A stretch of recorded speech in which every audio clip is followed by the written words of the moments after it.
I started to worry, wondering if a thief was in our house. I frowned at the sight of men's and women's shoes by the entrance. Our house should be empty since neither my husband nor I were supposed to be home. Yet I could sense someone was there, both at the entrance and in the bathroom. The loud, crude voice coming from the bathroom made it clear that someone was enjoying themselves. It's not unusual for husbands to invite their mistresses over when their wives are away, but that couldn't be the case here. This voice couldn't have been my husband's. He was standing right next to me, staring at the bathroom with a pale face. "My name is Jessica, and I've been married to Adam for 3 years. We both work, so we don't have any children yet. However, I believe we have a peaceful and loving life, spending our days off going out or traveling. Thankfully, neither our parents nor in-laws pressure us about having children. In fact, they live nearby, which allows us to maintain a good relationship and gather for family dinners. The slightly old but beautiful house we rent was recommended to us by our in-laws. We usually host dinner parties once a month, and when we do, my mom and I prepare the meal, enjoying the evening with Dad's favorite wine and the food brought by our in-laws. On that day, Mom had come over in the morning to help prepare for the dinner party, but she seemed unusually quiet and a bit down. While cutting the ingredients, she expressed concern, saying things like, "Do we really need this much? We might not be able to finish it all." This was not like her. "Mom, what's wrong?"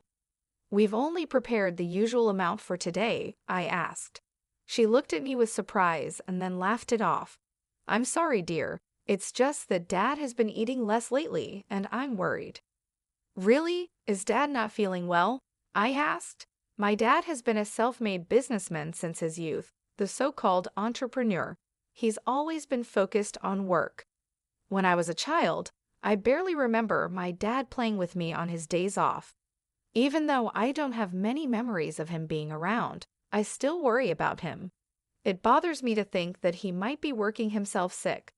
Mom seemed hesitant to say anything, probably not wanting to worry me, but she finally opened up. "It's not an illness.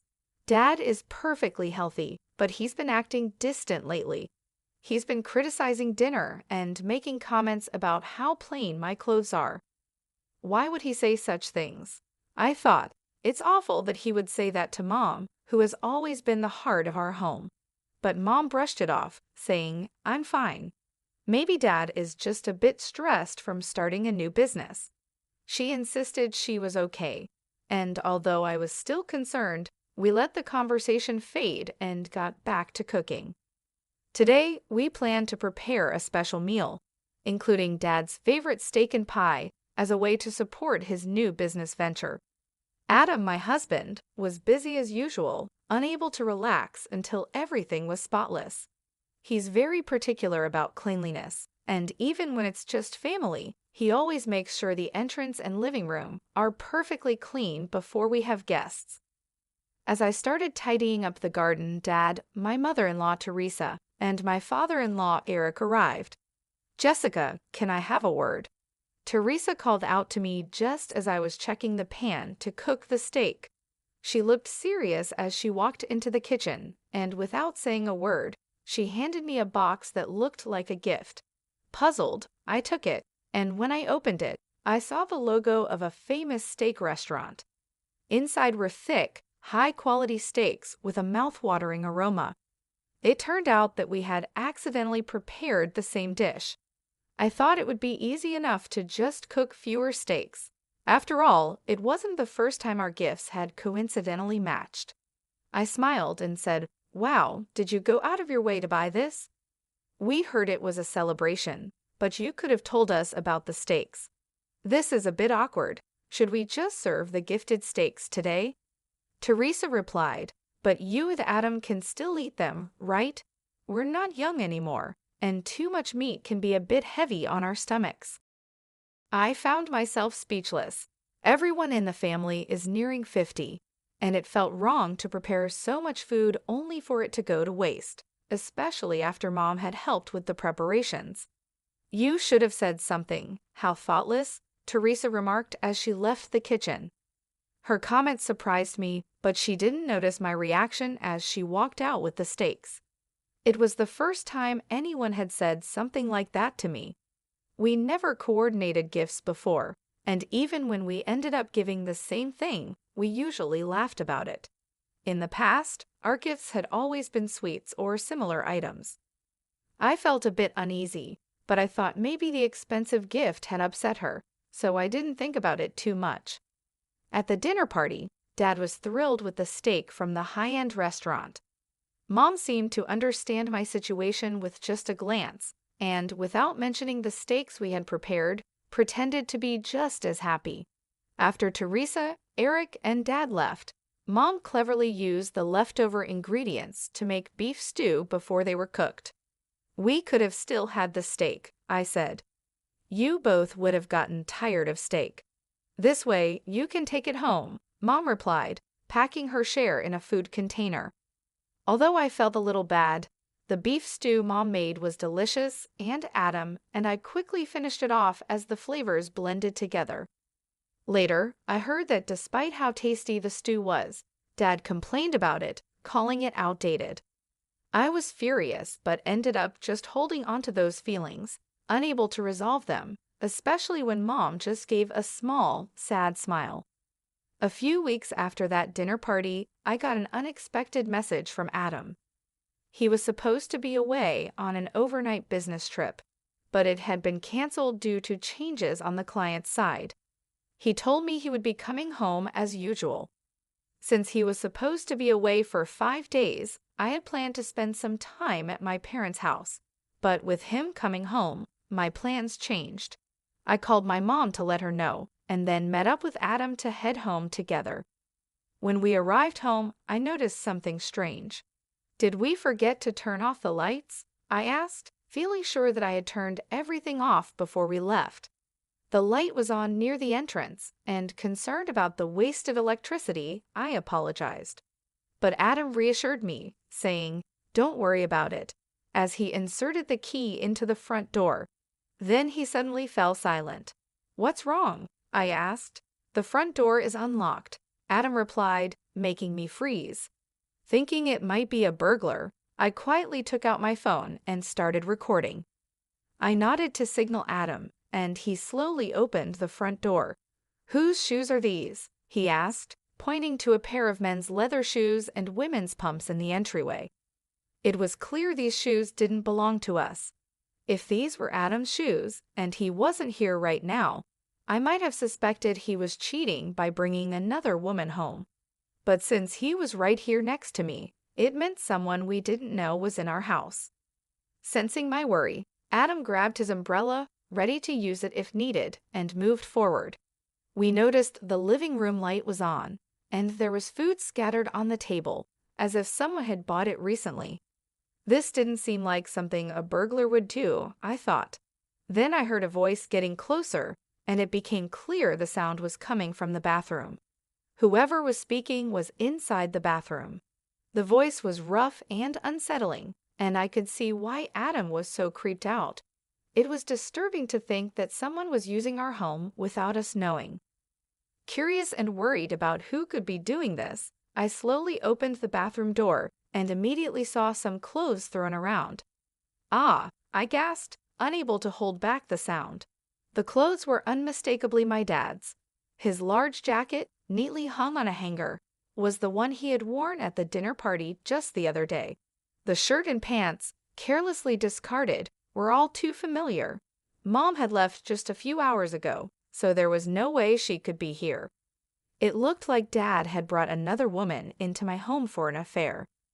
The realization made me frown as I looked up at Adam, wondering how I could explain this to him.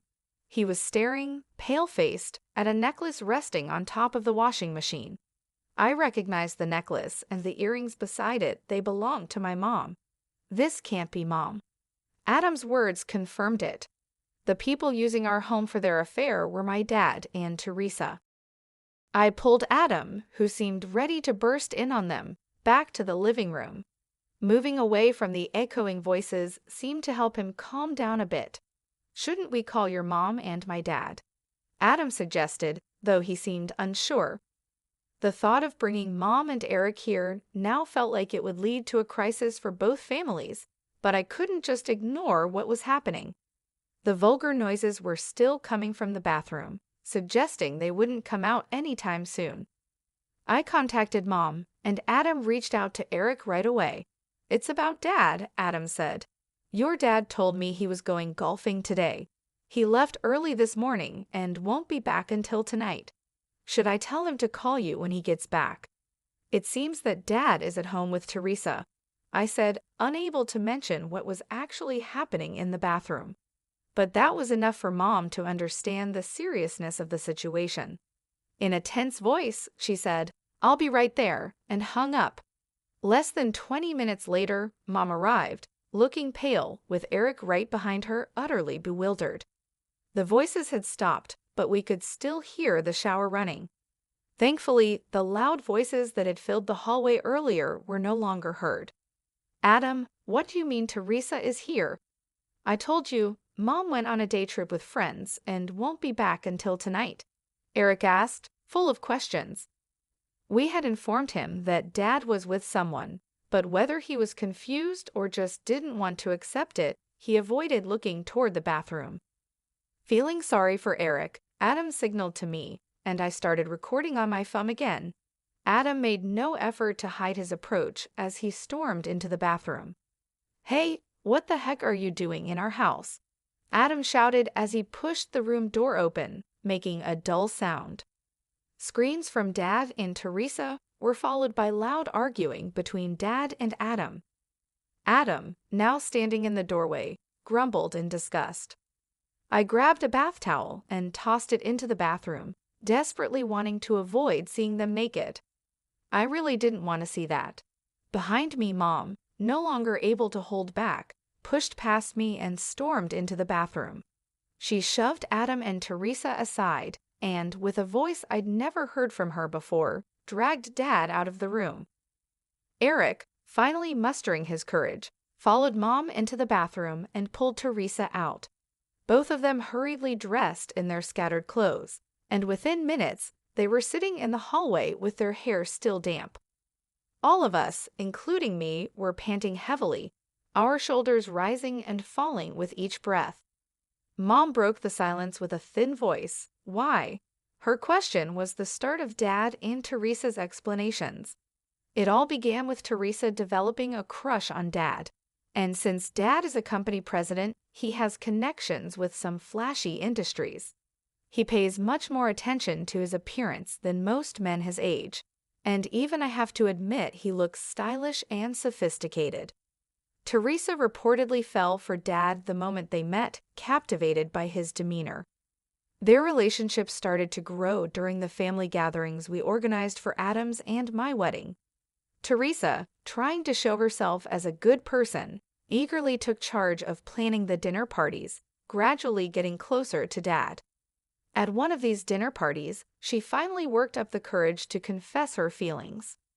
Adam, looking sick to his stomach, glared at Teresa, but Dad was also part of the problem. He was drawn to Teresa, who dressed in bold makeup and flashy clothes, exuding a feminine allure, in contrast to Mom, who quietly took care of the home. But both Dad and Teresa had their own families. Mom often worked at the same company as Dad, and on Dad's days off, Eric usually had a similar schedule, so they needed a place to meet in secret. Surprisingly, they chose our home. Adam and I have a hobby of taking short trips and staying at nearby hotels during long weekends, which inadvertently gave them the opportunity. Teresa would say, "It's not safe to leave the house empty for too long, so I'll check on it," as a way to confirm our absence. Then she would contact Dad. Since we were neighbors and often shared our plans without suspicion, our house became their secret meeting place. We never gave them a spare key, thinking it was impossible for them to enter, but it seems they secretly took a key during one of the dinner parties and made a copy. They were careful to leave no trace of their presence in our house. They brought their own food, took all the trash with them, collected any hair from the drain after using the bathroom, and wiped down any moisture before leaving. This time, Dad contacted Teresa after hearing that I was going back to my parents' house because of Adam's business trip. I had only informed Mom about the change in plans, leading to this unexpected encounter. If we hadn't discovered it now, who knows how long we would have been deceived. Naturally, both Dad and Teresa were served with divorce papers by their spouses. They faced claims for compensation during the divorce proceedings and were disowned by Adam and me. Although Dad and Teresa initially admitted to what they had done, they later claimed we were lying and had no evidence. However, I had recorded everything on my phone, and when I presented that as evidence, the divorce proceedings went smoothly. With the settlement money, we moved into a new apartment. Adam, who already had a bit of a germophobia, developed a complete aversion to the room after that day and now refuses to even go near it. I also found it too painful to keep living in a house that had been used for their affair, so I fully agreed to move.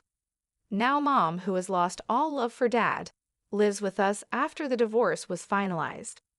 Teresa, on the other hand, seemed quite pleased with herself. She became openly defiant, maybe influenced by Dad, and accepted the divorce settlement and compensation without much resistance.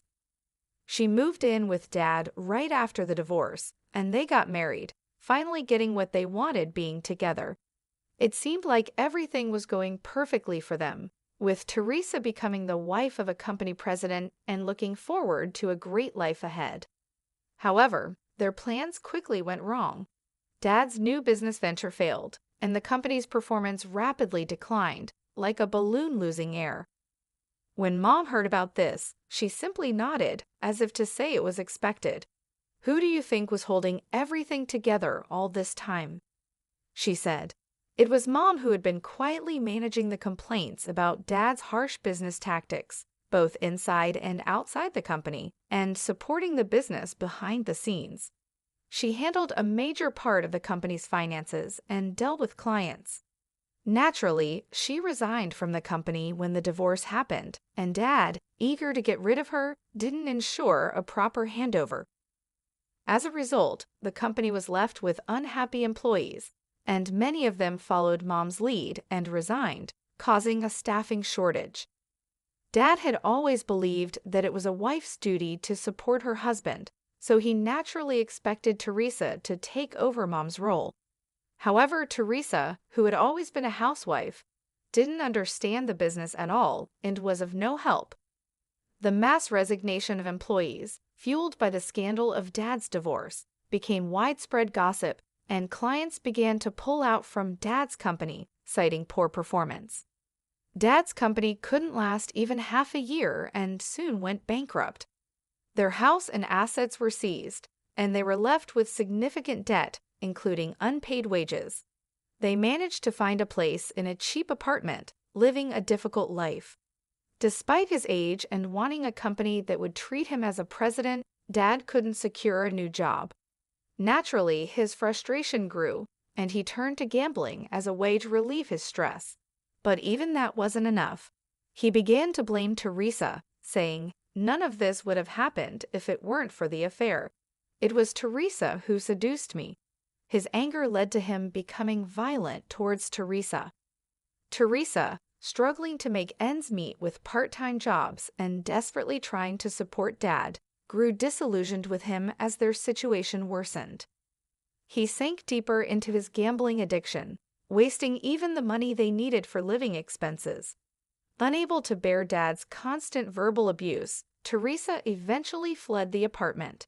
She ended up at Eric's house, where Adam had grown up. Adam and I happened to be visiting Eric, who had become somewhat reclusive due to the emotional strain of the divorce, so we often checked in on him. When we found the front door open, we walked in to see who was there and were met by Teresa. At first, we didn't recognize her. She looked so different that we thought an old woman we didn't know was speaking to us. The once well-groomed Teresa was unrecognizable, now looking worn out. Teresa tried to apologize and seek forgiveness for what she had done in the past, but all I could do was give her a bitter look, thinking it was too convenient for her to ask for forgiveness now. Eric must have been quite shocked to see her, yet he seemed somewhat moved by the return of the woman he once loved. While he was trying to figure out how to ask her to leave, Adam, standing next to him, suddenly clutched his mouth and crouched down. Remembering Teresa's affair in our room, he couldn't hold it in and vomited right there.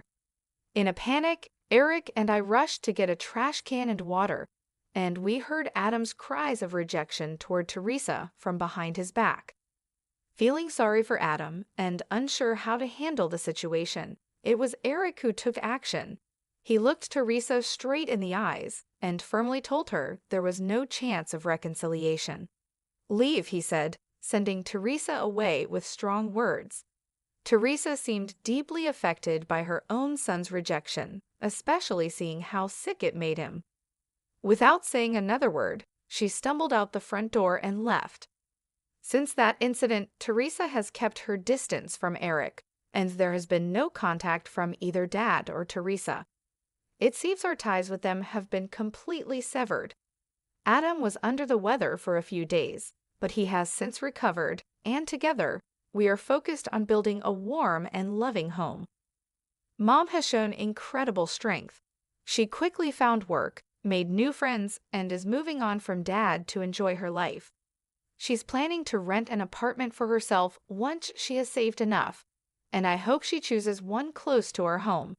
As for Eric, he seems to have brightened up a bit after adopting a stray cat that wandered into his yard. Taking in that one cat has led to more cats gathering at his place, and now it's known in the neighborhood as a popular hangout for cats. The ordeal caused by Dad and Teresa involved the whole family in a tough situation, but those of us who remain have strengthened our bonds and are doing our